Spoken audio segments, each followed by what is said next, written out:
የእግዚአብሔርን ቃል ያካፍሉናል።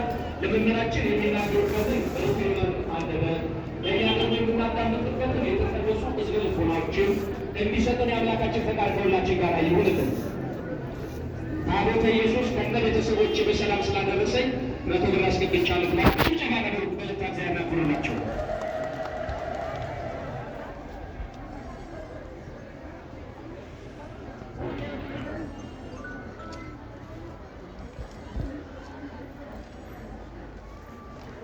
በስመ አብ ወወልድ ወመንፈስ ቅዱስ አሐዱ አምላክ ዘላለም ሥላሴ። ካለመኖር ወደ መኖር አምጥቶ በአርአያውና በአምሳሉ ሰው አድርጎ ሰርቶ የፈጠረን ዳግመኛ በጥምቀቱ ወልዶ ልጆቹ ያደረገን የአባቶቻችን የቅዱሳን አምላክ የእናቶቻችን የቅዱሳን አምላክ የእኛም አምላካችን እግዚአብሔር ስሙ ከፀሐይ መውጫ እስከ መጥለቂያዋ ድረስ የከበረና የተመሰገነ ይሁን። አክሊለ ምክህነ የመመኪያችን አክሊል ወቀዳሚተ መድኃኒትነ የድኅነታችን መጀመሪያ ወመሰረተ ንጽሕነ የንጽሕናችን መሰረት ሆነ በማርያም ድንግል በድንግል ማርያም ስለሆነልን የአምላካችን እናት ቅድስት ድንግል ማርያም ስሟ ይክበር ይመስገን። ቅዱሳን መላእክት፣ ቅዱሳን ነቢያት፣ ቅዱሳን ሐዋርያት፣ ቅዱሳን ጻድቃን፣ ቅዱሳን ሰማዕታት ሁሉ እንደየማዕረጋቸው ስማቸው ይክበር ይመስገን።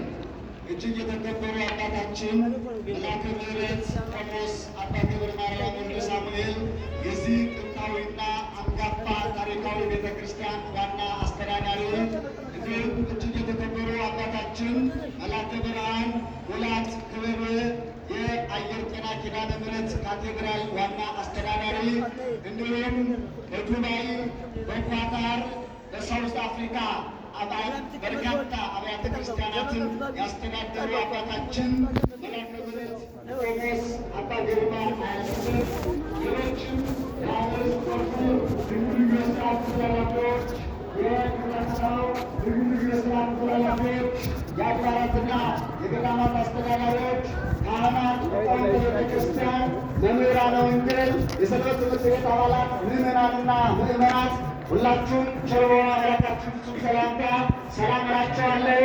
እንደምን አረፈዳችሁ? እንደምን አላችሁ? እንደምን ሰነበታችሁ?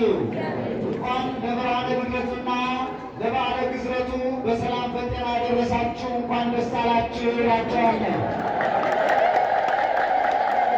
ክርስቲያኖች ከኔ በኋላ በርካታ የቤተ ክርስቲያኒቱ ሊቃውንት አሉ።